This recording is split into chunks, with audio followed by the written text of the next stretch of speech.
नमस्कार बंधुगण प्रत्येक व्यक्ति चाहिथांती कि निजर एक सुंदर बगीचाटे तांकर हेउ बोली एवं अनेक प्रकारर गछलता लगेइबा पाई मध्य पसंद करिथांती।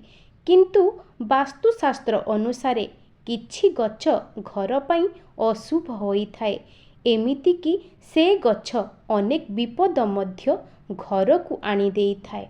ता मध्यरु अनेक गछलता रहिछि जाहाकि अत्यंत घर पाई शुभ होइथाए एवं घरे धन वृद्धि करिथाए।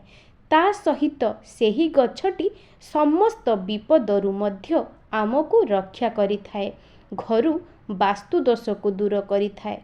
तेबे बंधुगण आसंतु जानिबा केउ सबु गछ वास्तु अनुसारे घर पाई अत्यंत शुभ होइथाए।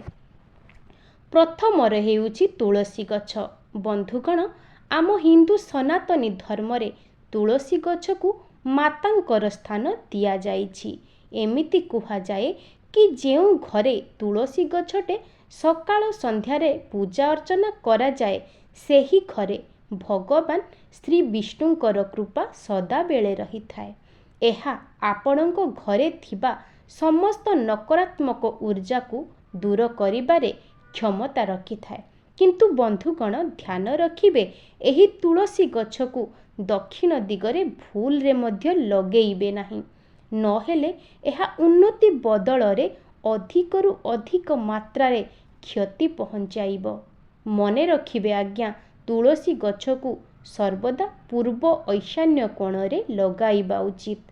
समस्त मनुष्य सकाळ स्नान सारी तुलसी गछरे पानी देबा अत्यंत शुभ माना जाई थाए। कुहा जाए कि तुलसी गछरे प्रत्येक गुरुवार दिन सकाळे कंचा क्षीर रे हळदी मिसाई छिंचिबा द्वारा एवं प्रत्येक दिन सकाळे देसी गाईर घिओरे दीप किंबा संजरे संज सलिता को जाळीबा द्वारा सेही घरे माता महालक्ष्मी प्रसन्न चित्तरे वास करिथांती। द्वितीय गछटी हेउछि बेल गछ। बंधुगण बेल गछ हेउछि देवदेव महादेवंकर अत्यंत प्रिय होइथाए। एपरि मान्यता रहिछि कि बेल गछरे स्वयं शिव शंकर वास करिथांती। भगवान शिवंकर बेल गछ अत्यंत प्रिय अटे। कुहा जाए कि जेउ घरे बेल गछटिए रही थाए, सेठारे माँ लक्ष्मी अनेक पीढ़ी पर्यंत स्थायी भावरे वास करिथांती। एहाकु घरे लगाइबा द्वारा धनर लक्ष्मी माँ लक्ष्मी अत्यंत प्रसन्न होइथांती एवं घरर समस्त विपद आपद दूर होइथाए। बंधुगण सबुदिन सकाळे स्नान सारी बेल गछ मूलरे पानी अर्पण कले आमर पितृपुरुष माने तृप्त होइथांती एवं ता सह एहा मध्य मान्यता रहिछि, जदि आपण बेल गछ सहित गोटिए श्वेत अरख गछ को पूजा कले माँ लक्ष्मी आपणक उपरे प्रसन्न होइथांती। बेल गछ को प्रत्येक दिन सकाळे एवं संध्यारे निश्चय दर्शन करंतु। एपरि करिबा द्वारा अनेक पाप नष्ट होइथाए। बेल गछ को घरे लगाइबा द्वारा वंशवृद्धि मध्य होइथाए। एहाकु नष्ट कले मनुष्य घोर पापर भागीदार होइथाए। तो बंधुगण तृतीय गछटी हेउछि शमी गछ। बंधुगण शमी गछ घरे रहिबा मध्य बहुत शुभ होइथाए। एही शमी गछ घरर मुख्य द्वारर बाम पार्श्वरे ही लगाइबा उचित बोली माना जाइथाए। एही शमी गछ मूलरे सोरिष तेलर किंबा राशि तेलर दीप प्रत्येक दिन संध्यारे प्रज्वलन करिबा उचित। एहा द्वारा शनिक प्रकोपरु मुक्ति मिलिथाए एवं शनि महाराज अधिक प्रसन्न होइथांती। विजया दशमी दिन एही शमी गछर धूमधाम रे पूजा करिबा द्वारा सेही घरे केबे भी धन धान्यर अभाव रही न थाए। शमी गछ को एपरि लगांतु जाहा द्वारा आपण जेतेबेले घरु बाहरिबे जेमिति शमी गछटी आपणकर डाहाण पार्श्वरे रहुथिबो। चतुर्थ गछटी हेउछि बंधुगण अश्वगंधा गछ। ଏହି ଅଶ୍ୱଗନ୍ଧା ଗଛକୁ ମଧ୍ୟ ଶୁଭ ମାନା ଯାଇଥାଏ। ଏହାକୁ ଘରେ ଲଗାଇବା ଦ୍ୱାରା ଘରର ଯେଉଁ ସବୁ ବାସ୍ତୁଦୋଷ ଥାଏ ତାହା ହରଣ ହୋଇଯାଏ ଏବଂ ଏହା ଜୀବନର ଶୁଭତ୍ୱକୁ ବଢ଼ାଇଥାଏ। ତା ସହ ଏହି ଗଛଟି ଜୀବନକୁ ଆହୁରି ସୁଖମୟ କରିଥାଏ। ଏହା ଅତ୍ୟନ୍ତ ଲୋକପ୍ରିୟ ଏବଂ ଔଷଧୀୟ ଗୁଣ ବିଶିଷ୍ଟ ଗଛ ଅଟେ। ପଞ୍ଚମରେ ଅଁଳା ଗଛ। ବନ୍ଧୁଗଣ, ଯଦି ଆପଣଙ୍କ ଘରେ ଅଁଳା ଗଛଟିଏ ଲାଗିଥାଏ ତାହା ପୁଣି ଘରର ଉତ୍ତର ଦିଗ ବା ପୂର୍ବ ଦିଗରେ ଲାଗିଥାଏ, ତାହେଲେ ଅଧିକ ଲାଭଦାୟକ ହୋଇଥାଏ। ଏହା ଆପଣଙ୍କ କଷ୍ଟ ଯନ୍ତ୍ରଣାକୁ ମୂଳରୁ ନିବାରଣ କରିଥାଏ। ଅଁଳା ଗଛକୁ ପୂଜା କଲେ ଏହା ଆପଣଙ୍କର ଆଶା ଅଭିଳାଷକୁ ପୂରଣ କରିଥାଏ। ଧାର୍ମିକ ମାନ୍ୟତା ଅନୁସାରେ ଏହି ଗଛରେ ସମସ୍ତ ଦେବତା ବାସ କରିଥାନ୍ତି। ତା ସହିତ ଅଁଳା ଗଛର ଫଳ ଭଗବାନ ଶ୍ରୀ ବିଷ୍ଣୁଙ୍କର ଅଧିକ ପ୍ରିୟ ହୋଇଥାଏ। ଆମର ଶାସ୍ତ୍ର ଅନୁସାରେ ଶୁଭ ମାସ କାର୍ତ୍ତିକ ମାସରେ ଶ୍ରୀ ବିଷ୍ଣୁ ପ୍ରତ୍ୟକ୍ଷ କରିଥାନ୍ତି। ଏହା ମଧ୍ୟ ମାନ୍ୟତା ରହିଛି କି ଯେଉଁ ଘରେ ଏହି ଗଛ ଉତ୍ତର ଦିଗରେ ରହିଥାଏ ସେହି ଘରେ ଭଗବାନ ବିଷ୍ଣୁଙ୍କ କୃପାରୁ ସୁଖ ସମୃଦ୍ଧି ଧନ ଧାନ୍ୟରେ ବୃଦ୍ଧି ହୋଇଥାଏ। ଶାସ୍ତ୍ରରେ ମଧ୍ୟ କୁହାଯାଇଛି କି ଯେଉଁ ବ୍ୟକ୍ତି ଗୋଟିଏ ଅଁଳା ଗଛ ଲଗାଇ ତାହାର ଯତ୍ନ ନେଇଥାଏ ସେହି ବ୍ୟକ୍ତିକୁ ରାଜସ୍ୱୀ ଯଜ୍ଞର ଫଳ ପ୍ରାପ୍ତ ହୋଇଥାଏ। ବାସ୍ତୁଶାସ୍ତ୍ର ଅନୁସାରେ ଘରେ ଅଁଳା ଗଛଟିଏ ଲଗାଇବା ଅତ୍ୟନ୍ତ ଶୁଭଦାୟକ ହୋଇଥାଏ। ଯଦି ଆପଣ ଜୀବନରେ ଆଶାନୁରୂପ ଫଳ ଚାହୁଁଥାନ୍ତି ତାହେଲେ ଅଁଳା ଗଛ ଲଗାଇ ତାହାର ସେବା କରନ୍ତୁ। ଏବେ ଆସନ୍ତୁ ଜାଣିବା ଷଷ୍ଠ ଗଛଟି କ'ଣ। ବନ୍ଧୁଗଣ, ଷଷ୍ଠ ଗଛଟି ହେଉଛି ଅଶୋକ ଗଛ। ହିନ୍ଦୁ ଧର୍ମରେ ଅଶୋକ ଗଛକୁ ବହୁତ ଶୁଭ ଓ ଲାଭକାରୀ ମାନା ଯାଇଥାଏ। ଅଶୋକର ଅର୍ଥ ହେଉଛି ଯେଉଁଠାରେ ଶୋକ ନଥାଏ ବା ଦୁଃଖୀହୀନ ସ୍ଥାନ। ଏହି ଅଶୋକ ଗଛ ମଣିଷ ଜୀବନରେ ଥିବା ସମସ୍ତ ଦୁଃଖକୁ ନାଶ କରି ସୁଖ ଓ ଶାନ୍ତି ପ୍ରଦାନ କରିଥାଏ। ଏହି ଗଛ ଯେଉଁ ଘରେ ଥାଏ ସେଠାରେ ସ୍ନେହ ଏବଂ ସହାନୁଭୂତି ବାନ୍ଧି ହୋଇ ରହିଥାଏ। ମାନ୍ୟତା ରହିଛି କି ଅଶୋକ ଗଛ ଲଗାଇବା ଦ୍ୱାରା ଘରେ ସୁଖ ସମୃଦ୍ଧି ଧନ ଧାନ୍ୟରେ ପରିପୂର୍ଣ୍ଣ ହୋଇଥାଏ ଏବଂ ସେହି ପରିବାରରେ କାହାର ମଧ୍ୟ ଅକାଳ ମୃତ୍ୟୁ ହୋଇନଥାଏ। ସପ୍ତମ ଗଛଟି ହେଉଛି ଶ୍ଵେତ ଅରଖ ଗଛ। ବନ୍ଧୁଗଣ, ଶ୍ଵେତ ଅରଖ ଗଛରେ ହଳଦୀ, ଅରୁଆ ଚାଉଳ ଏବଂ ଗଙ୍ଗା ଜଳକୁ ଦେଇ ପୂଜା ପାଠ କରିବା ଦ୍ୱାରା ଏହି ଅରଖ ଗଛଟି ଯେତେ ଯେତେ ବଢ଼ିଥାଏ ସେଠାରେ ରହୁଥିବା ଲୋକମାନଙ୍କୁ ସୁଖ ଶାନ୍ତି ପ୍ରାପ୍ତ ହୋଇଥାଏ। ଏହା ମଧ୍ୟ ମାନ୍ୟତା ରହିଛି କି ଯେଉଁ ଘର ପାଖରେ ଶ୍ଵେତ ଅରଖ ଗଛର ଫୁଲ ଓ ଫଳ ଭରି ଯାଇଥାଏ ସେହି ଘରେ ସର୍ବଦା ଉନ୍ନତି ହୋଇଥାଏ ଏବଂ ସେହି ଘରେ ଗୁପ୍ତ ଧନ ରହିଥାଏ ଅବା ସେହି ଘରର ମୁଖିଆଙ୍କୁ ଆକସ୍ମିକ ଧନ ପ୍ରାପ୍ତି ହୋଇଥାଏ। ଅଷ୍ଟମରେ ମନ୍ଦାର ଗଛ। ଆଜ୍ଞା, ମନ୍ଦାର ଗଛକୁ ଘରର ଯେକୌଣସି ସ୍ଥାନରେ ବି ଲଗାଇ ପାରିବେ, କିନ୍ତୁ ଧ୍ୟାନ ରଖିବେ କି ଏହି ମନ୍ଦାର ଗଛକୁ ପର୍ଯ୍ୟାପ୍ତ କିରଣ ଆବଶ୍ୟକ ହୋଇଥାଏ। ତେଣୁ ମନ୍ଦାର ଗଛକୁ ସବୁବେଳେ ସୂର୍ଯ୍ୟ କିରଣ ପଡ଼ୁଥିବା ଜାଗାରେ ଲଗାଇବା ଉଚିତ।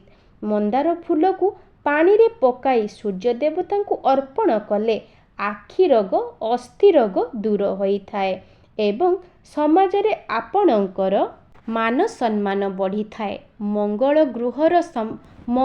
ଗ୍ରହର ସମସ୍ୟା, ସମ୍ପତ୍ତି, ବାଧା, ଆଇନଗତ ସମସ୍ୟା ଥିଲେ ପ୍ରତ୍ୟେକ ମଙ୍ଗଳବାର ଦିନ ଭଗବାନ ହନୁମାନଙ୍କୁ ମନ୍ଦାର ଫୁଲ ଅର୍ପଣ କରିବା ଉଚିତ ଏବଂ ମା ଦୁର୍ଗାଙ୍କୁ ପ୍ରତ୍ୟେକ ଦିନ ମନ୍ଦାର ଫୁଲଟିଏ ଅର୍ପଣ କଲେ ସମସ୍ତ ପ୍ରକାରର ବିପଦ ଦୂର ହୋଇଥାଏ। ନବମରେ ନଡ଼ିଆ ଗଛ। ବନ୍ଧୁଗଣ, ନଡ଼ିଆ ଗଛକୁ ଘରେ ଲଗାଇବା ମଧ୍ୟ ଶୁଭ ହୋଇଥାଏ। କୁହାଯାଏ କି ଯେଉଁ ଘରେ ନଡ଼ିଆ ଗଛଟିଏ ରହିଥାଏ ସେହି ଘରେ ମାନ ସମ୍ମାନ ବୃଦ୍ଧି ପାଇଥାଏ। ଏବଂ ଦଶମରେ ନିମ୍ବ ଗଛ। ଘରର ଉତ୍ତର ପଶ୍ଚିମ ଦିଗରେ ନିମ୍ବ ଗଛ ରହିବା ଅତ୍ୟନ୍ତ ଶୁଭ ହୋଇଥାଏ। ଏହା ସକାରାତ୍ମକ ଊର୍ଜା ସହିତ ଅନେକ ପ୍ରକାରର କଲ୍ୟାଣ କରିଥାଏ। आमर शास्त्र अनुसारे जेउ प्राणी निम्ब गछ लगाई थाए ताहाकु मृत्यु परे शिवलोक एवं सूर्यालोक प्राप्त होई थाए। 11 कदली गछ। कदली गछ मध्य धार्मिक मान्यता अनुसारे अत्यंत शुभ होई थाए। एहा ईशान्य बा उत्तर पूर्व कोणरे अत्यंत शुभ फल देई थाए। एहा बृहस्पति कारक होइथिबारु एहाकु ईशान्य कोणरे लगाइले धन धान्य वृद्धि होई थाए। एहा द्वारा लक्ष्मी नारायणଙ୍କର कृपा प्राप्त होई थाए। एही कदली गछर छाईरे पाठ पढ़िले स्मरण शक्ति वृद्धि पाई थाए। बंधुगण, डालिंब गछ। डालिंब गछ मध्य घरे लगाइबा अत्यंत शुभ होई थाए। एहा सुख शांति को वृद्धि करी थाए, वंश वृद्धि करी थाए। एहा छड़ा घरर मुख्य द्वार रे डालिंब गछटिए लगाइबा अत्यंत शुभदायक होई थाए। जेउ घर पूर्व एवं पश्चिम, उत्तर एवं ईशान्य कोणरे बगीचा रही थाए सेही घरे धन, जस, मान सम्मान वृद्धि पाई थाए। बंधुगण, शास्त्र अनुसारे एमिति 5टी वृक्ष अछि जहाकु काटिले लोकंकु घोर पाप लागि थाए एवं एहार पत्र को मध्य तोड़िले भी पापर भागीदार बनी पारंती। आपणक घरे जदि एही गछटिए थाए तो भूल रे भी छुअंतु नाही कि काटंतु नाही। प्रथमत अस्त गछ। शास्त्र अनुसारे एही गछरे देवादेवींकर वासस्थान होई थाए। एही अस्त गछरे नकारात्मक एवं सकारात्मक ऊर्जा ए दुईटी जाकर वास होई थाए। हिंदू धर्म अनुसारे अस्त गछरे समस्त ब्रह्मांडर ऊर्जार वास मात्र एही गछरे होई थाए। एही गछरे 9 देवींकर वास होई थाए। जदि केही एही गछकु क्षति पहुंचाई थाए किंबा तार पत्र को मध्य तोड़ी थाए तो सेही लोकंकु घोर पाप लागि थाए। तांको उपरे नकारात्मकता प्राधान्य विस्तार करी थाए। एही गछकु विधि विधानर सहित पूजा करा जाए एवं एही गछकु पूज्य बोली मध्य माना जाए। एथिपाई एही गछकु केबे भी काटिबे नाही। जदि पूजा पाठरे एहार व्यवहार करिवे तो प्रथमे हाथ जोड़ी प्रणाम करी तोलिबे। द्वितीय तेंतुली गछ। आज्ञा एही तेंतुली गछरे नकारात्मक ऊर्जार वास होई थाए। एथिपाई तेंतुली गछकु केबे भी क्षति करंतु नाही।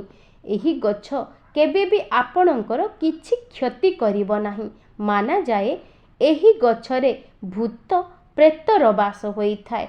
एथिपाई एहाकु आपण माने हैरान करंतु नाही। माना जाए कि एही गछरे तळकु खास करी राति समय रे जीवा उचित नुहे। तृतीय गछटी हेउची बर गछ। आज्ञा बर गछ मान्यता अनुसारे एही गछ बहुत महत्वपूर्ण गछ अटे। एहार पूजा लंबा आयुष एवं सुख समृद्धि एवं अखंड सौभाग्यवती हेबा सहित समस्त प्रकारर क्लेश एवं पापर नाश करी थाए। एही गछकु अनेक पर्वपर्वाणी रे पूजा करा जाए। एहार पत्र को तोड़िबा पाप बोली माना जाए। एही गछ उपरे केबे भी कुऱ्हाड़ी मारिबा उचित नुहे, नचेत आपणकु नरक को जीवाकु पड़ी पारे। एहार पत्र तोड़िबा समय रे हाथ जोड़ी प्रार्थना करी तोड़ंतु। बंधुगण, मनुष्य को केबे भी ताल गछ लगाइबा उचित नुहे। एहा संतान नाश करी थाए। जेउ घर पाखरे एही ताल गछ रही थाए सेही घरर संतान मानकर केबे भी उन्नति होई न थाए, कारण एही गछरे भूत प्रेत वास करी थांती। आज्ञा मनुष्य को केबे भी बाहाड़ा गछ लगाइबा उचित नुहे, कारण एही बाहाड़ा गछरे प्रेत मानकर वास होई थाए। जेउ मनुष्य बाहाड़ा गछ लगाई थाए से मृत्यु परे प्रेत बनी जाई थाए। बाहाड़ा गछ मूलरे केबे भी बसी पूजा पाठ करिबा उचित नुहे। तेबे बंधुगण, आशा करुछि भिडियोटी आपण मानकु निश्चय भल लागिथिबो। आजि पई रहुछि, नमस्कार।